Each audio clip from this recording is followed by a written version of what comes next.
Well, we've been talking about 3 phases, but a lot of the phases depend upon money, of course. And I'll hand this off to you. Oh, great. Well, phase 1, if we were to implement phase 1, all of the sections in phase 1 is approximately a $950,000 project, which is a lot of money, but we propose to use CTEP dollars, Community Transportation Enhancement Program funds, and those monies are set aside for non-motorized enhancement projects. So that is what the Advisory Council is going to request from both the City Commission and the County Commission, because both city and county governments receive those CTEP dollars. We will have to decide as a group how much money how much we're going to go for in this first round and see what the commissions feel about that. There is funding available in that amount.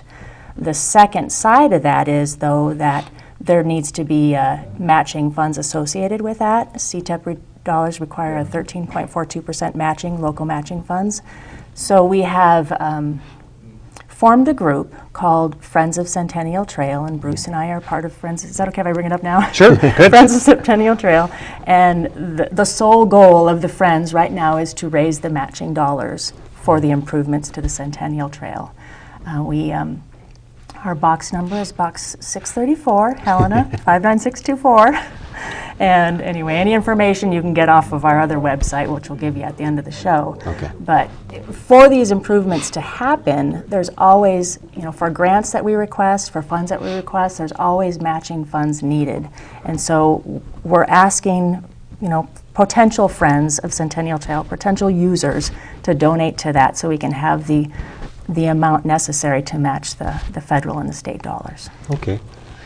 Now, you indicated earlier that the PERP report was pretty much already in place. It's in place in terms, it's there, but it's not what we'd like to see.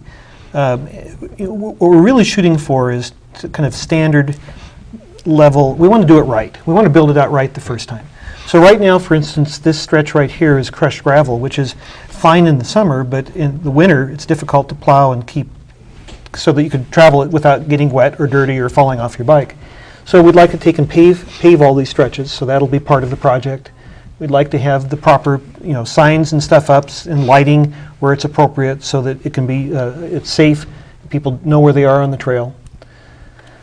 So this is, it's kind of, the right-of-way is mostly here for this stretch between the stadium and, well, North Main and Joslin. But the trail's in kind of primitive state. We'd like to take and make it so it's more bike and pedestrian friendly. Some of out on the east end of town, out towards I-15, beyond the railroad station, those are streets. But again, there are no facilities. There's no striping on the road. There's no signage. There's it's not necessarily pedestrian cuts or the type of surface that would let someone, let's say in a wheelchair, travel the sidewalk safely. So there's a lot of work to be done to kind of bring it up to snuff. Okay, so when this is all done, will this be set up for anybody with handicap accessible and all that? I mean, anybody can be able to travel this? ADA compliant. We're going to do it right. Mm-hmm. Okay.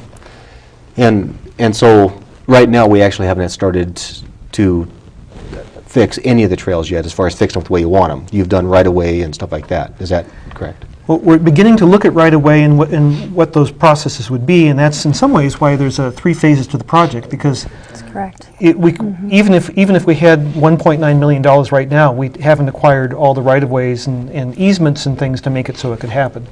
But the plan in 3 phases is to do what we can afford and what's possible and what gives us kind of the biggest bang for the buck right off the bat, which is this kind of the central portion here, and perhaps a stretch out to the east of I-15.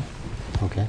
And I think an important point Bruce mentioned earlier, it's worth repeating, is that this is the backbone, this is the start, this is by all means not the end to making Helena a safer, bike-ped friendly community.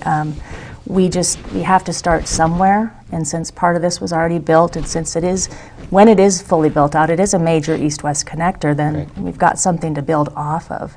Then we need to start working north and south, and just making sure that people can ride to work and feel comfortable riding to work. There's a kind of a rule of thumb I heard from the Seattle paper, and they were talking about having your sidewalks and your roads for cyclists and for pedestrians be something that 8-year-olds could use and 80-year-olds could use. All the rest of us kind of in between that are going to be able to manage if it works for those young and older groups. And so that's kind of some of the thinking behind here. Also, we want to make sure that this is not just an abstract corridor, that it actually serves to connect folks to places they want to go. Right. Yeah. So where do you want to go? You want to go to work, you want to go to school, you want to go shopping. Sometimes you just want to go out and let the wind blow through your hair and kind of just enjoy the day. And so if we are able to do that with not just this, but the network which grows from this, then I think we'll be successful. Now, you mentioned Seattle. How many other cities have a project like this, Centennial Trail type of program? Oh, many. Well, Seattle, of course, has the Burt Gilman Trail. Missoula has the Clark Fork Trail. Clark Fork Trail, Plus the one that Kim runs Williams down. Trail, right? Billings is working on one along the rim. Bozeman has some trails going through some of their parkland. Actually, Great Falls has the river trail. yeah, in fact, Great Falls just expanded their river trail. Lewistown has a big trail that goes out to Giant Springs along an old railroad line that is attractive. Coeur d'Alene, Portland, of course, is becoming one of the most bike-friendly towns in North America. If you go to someplace like Copenhagen or Amsterdam, it's just, bikes actually rule there. Because they find that, if you're on a bike, you're saving the town money, you're healthier, you're saving yourself money. It's just a better community to live in. And so many communities are trying to adopt these kinds of facilities for reasons of health, for reasons of safety, for reasons of easing kind of that 5 o'clock rush that even Helena's starting to get. Okay.